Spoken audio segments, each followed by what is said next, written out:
Do you need a rotting, decaying, disgusting head for your Halloween party, but you're too afraid the man's gonna come down on you for desecrating a grave? Well, fear not, because I'm gonna show you how to make one in your own home.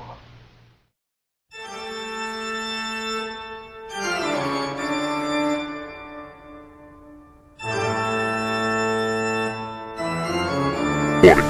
Dr. Creepy gives no guarantees on the information provided. We claim no responsibilities for any accidents or injuries. If you attempt any of these projects, do so at your own risk. Remember, be safe.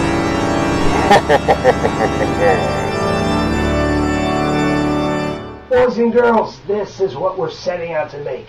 He's ugly, he's putrid, but he's got so much character. And he's very easy to make.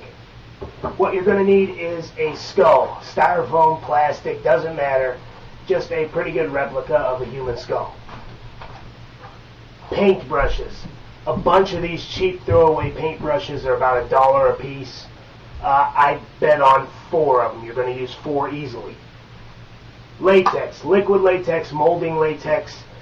Get online and search latex. There is few companies online that supply it, or go directly to www.cementex.com. They sell latex in quarts and gallons. Or you can go to eBay and take a gamble and do a search for expired liquid latex. Now, expired liquid latex doesn't necessarily mean that it's bad. It just means the shelf life has run out. Black spray paint. Brown paint. It can be acrylic paint, it can be latex paint, it can be deck stain. It doesn't matter, just as long as it's brown. You might want to throw in some greens and some reds too.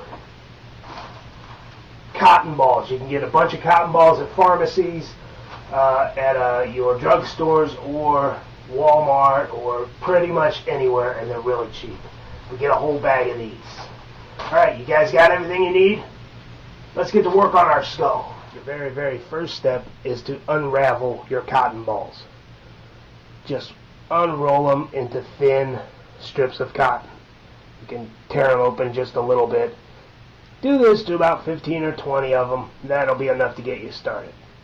Warning, this project uses latex. Some people are allergic to latex. So if you think you might be allergic to latex, stop where you are. Find out if you're allergic or not before proceeding. Now, this is my messy disclaimer. This stuff does not come out of your clothes, so wear work clothes. Don't email me if you ruin your 3-piece Armani suit. I told you, change your clothes. Now we're going to paint latex on the skull. There's 2 different ways to do this. You can just paint it with a brush if it's this thick molding latex that I'm using. Or if you have liquid latex, you can just dump it on there. Liquid latex runs a little better.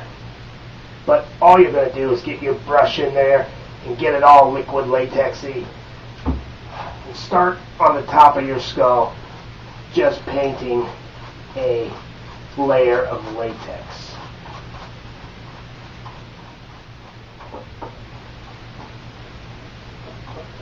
Okay, now you don't have to cover the entire skull at first.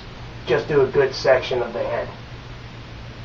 Once that's done, take your cotton strips, stretch them out, get them stringy, and lay them onto your latex. Push them down, stretch them out.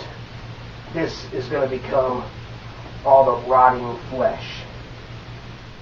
Alright, you are going to repeat that process over the whole skull. You're going to lay down latex and lay cotton over. Lay down latex, lay down cotton over.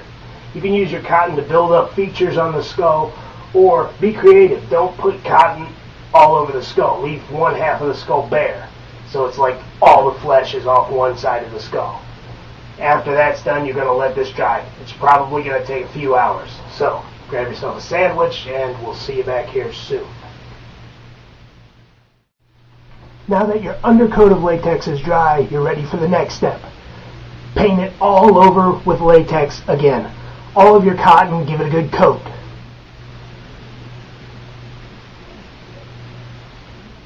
Now is a good time to strike while the iron is hot, or while the latex is wet.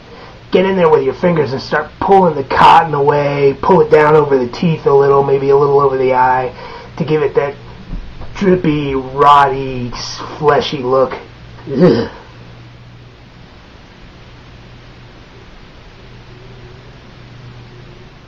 Now that you got your rotting corpse head looking just how you want it to look, let it dry. Let it dry overnight to make sure the latex is thoroughly cured. Alright, once he's dried, you're going to mist it with your black spray paint. All that's going to do is lay down a dark, solid color for you to paint over later.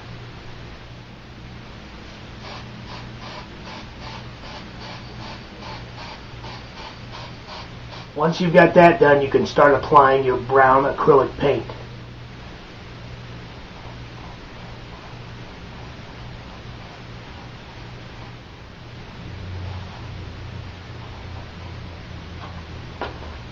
Once your brown paint is dry, go grab your green paint. You're going to apply this with a technique called dry brushing.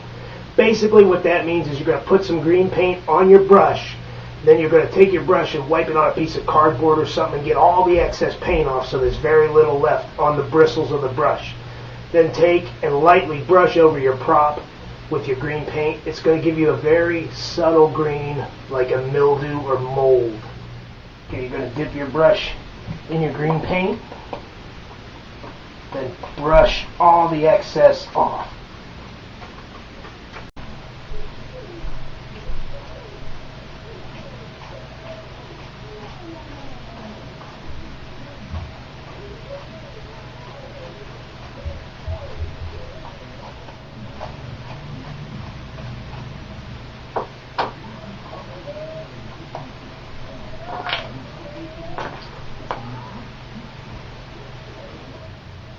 And there you have it. A simple project, a little time consuming, but the end result is well worth it. Now, if you can't get your hands on liquid latex, I have seen people use a mixture of Elmer's glue and water with their cotton. I've never done it. I'm not really sure of the technique. If you have any questions on something like that, please visit HalloweenForum.com, HauntersHangout.com, or TheHauntProject.com. It may be HauntProject.com. I'll run the web address across the bottom of the screen. Until next time, folks, this is Dr. Creepy saying stay twisted and sleep with the lights on.